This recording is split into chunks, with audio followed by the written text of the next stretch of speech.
Sup guys, here today to do Fate Stay Night Unlimited Blade Works episode 04 review. Now, for the past two episodes of Fate Stay Night, which is episode 2 and episode 3, and if I did my review back then because I had some difficulties that I had to deal with at the time, part of that being my webcam wasn't necessarily working all the time. But that situation is now fixed, so hence I'm back reviewing my normal typical series. Now, in this episode of Fate Stay Night, right, a lot of things happened in between that period that I, never went through and reviewing on my channel. But in episode 2, right, I would just want to quickly skip over it and mention those episodes, right? In episode 2, right? Tohsaka, she basically sit down and had a talk with Emiya, telling him about, basically what this whole war is, the Holy Grail War, everything that's going on, the situation that exists with masters and servants, etc. They even went to this guy who Tohsaka calls a fake priest, which is Kire Kotomine, which is, according to Tohsaka, he was an acquaintance of her father, and he was basically letting Shirou Emiya know everything that there is to know, basically in the whole Great War, and at the end of it all, leaving the choice up to him, asking him whether he wants to be a part of it, yes or no. Right? After that point, the scene switches over to all of them walking home, and out of the blue, this girl that calls herself this white-haired little girl, probably a girl by the age of 6 to 8 years old, calls herself by the name of Elias Vale von Einsberg, something like that. But her last name is Einsberg, I think, right? And she has this, her servant is revealed to be Berserker, right? And this guy Berserker, he's like a towering giant, and this dude is brutal. It's even stated by Tohsaka that in terms of raw ability, he is more powerful than Saber, even Saber herself, in terms of raw, sheer brute force ability. And we see that in this fight, when he was fighting with Saber out in the open plain, he was clearly overpowering Saber. So Saber went out into this confined area where she would have more of an advantage, and that is how she eventually landed blows on him. And eventually, right, we see something of sorts of her kind of unsheathing her sword to strike him in a vital spot for a moment, and it seems like that would be what would kill him. But at that point, he activated his noble phantasm, which is basically a special power of these servants, and he activated it, and basically it makes him immortal. Upon dying, brings him back to full health, right? That's his noble phantasm power, which is pretty OP in my opinion. He's already strong and overpowering alone as it is, but to have a noble phantasm that brings you back to life every time you quote unquote die, right? That's pretty crazy, right? That's some real crazy stuff. So at that point, um, when he was healing up back, Saber commented that, it's like a time reversal technique, it's not necessarily, it's not really in a sense healing him back to life. All of a sudden, Archer was gearing up to fire this one devastating shot, right? And it seemed like he fired off a spear. His arrow looked more like a spear than an arrow itself, but hey, that's his power. He fired it, and it was a tremendous blow. I have to admit myself, that was a very impressive strike from Archer, right? That attack that he launched at Berserker, it was insanely powerful, right? So I have to admit myself, that was some pretty impressive shit. And then at that point, Ilya decided to just leave them for the time being.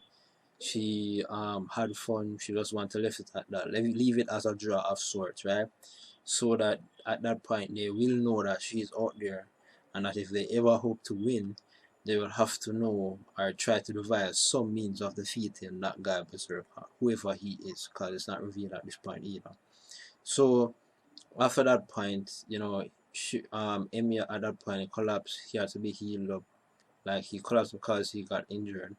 And then at the starting of this episode, right, we see him being pushed up by Tohsaka, and Tohsaka basically tells him that, well, now that you're back on your feet, we should consider ourselves enemies at this point, and we should no longer communicate like what was initially started by them. In the way that they were openly communicated, even though technically they were enemies, because each of them were vying for a place to win the Holy Grail War. So in a sense, technically they are enemies, but so their cooperation at that point, according to her, should be ended. And she seemed to, she went on her way. At that point, Saber, because she's a servant, and Shirou isn't necessarily a full mage, or he doesn't have full knowledge of magic and all of those things. He isn't able to demanifest Saber at will, like how Tohsaka is with Archer. He isn't able to do the same. So she's just there, looking like a ordinary person, and she can't go around. He can't go around everywhere with this girl without having an explanation. So to make a long story short, um, he is a friend of his father, which is Fujine, and his friend Sakura. It eventually got to a point where you're like, why is this girl following us? And then he's saying that it's his father's friend, Kuritsurugi. She came to visit Kuritsurugi, and then because he isn't there anymore, then she's just decided to stay by for a bit, which is a good explanation on his part, which is pretty cool. And then they're like, what, you're shacking up with her? What the hell, man? What are you doing? And then Fujine was like, she's not sure if she should approve, but seeing as though she came there to visit Kuritsurugi, and I guess she realized that Saber doesn't necessarily mean any harm. Then she decided that, okay, it's cool, she'll allow it. And then at that point, when they got eaten and they got home and everything was quote unquote peaches and cream, out of the blue, Fujine stated that she and Sakura will be staying at the house, which I believe is more a complication. Given the dire situation that him and Saber are in. They are basically targets because they are part of this whole Great War. And with Fujine and Sakura being at the house, they there seems like at one point that they'll eventually get in the way and they'll become targets themselves. So but at the same time, it is what it is. I guess Fujine is not completely comfortable leaving him with Saber around, you know, because according to her, oh, what if they shock up? Oh, what if? So that's what they decided to do. And then at the very ending of this episode, right, Tohsaka, she went to this building where a lot of people were being, like, their life force was being drained by some servant, and that servant is most likely revealed to be Casa. And they pinpointed the location of where the life force stream is going towards. It's going towards somewhere called Rudo Temple. And that Tohsaka is basically saying that she's determined to make up for her sloppiness of sorts, given the whole thing that went down between Berserker, Saber, and Archer himself. Everything that went down, they basically went in that fight, they played their hand, show that she does have Archer, and they basically have no real advantage or nothing really to show for their efforts. So she's trying to make up, in a sense, for that by going out and doing something worthwhile, of sorts, to say, okay, I did this, at least all of that wasn't in vain.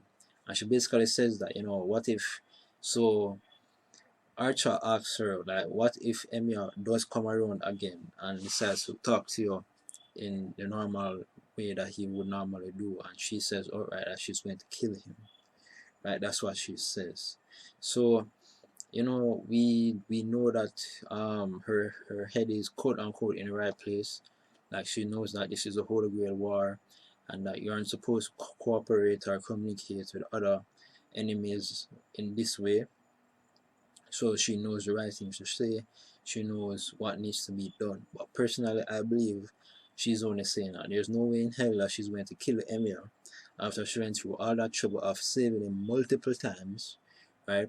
And even as stated by Archer himself, she could easily have taken out Emir instead of enlightening him about everything about the Holy Grail War. He would be an easy target to just get rid of, simply easy. And there's a million and one opportunities that Tohsaka could have used to her advantage if she really wanted to get rid of Emiya Shirou, but she didn't, obviously.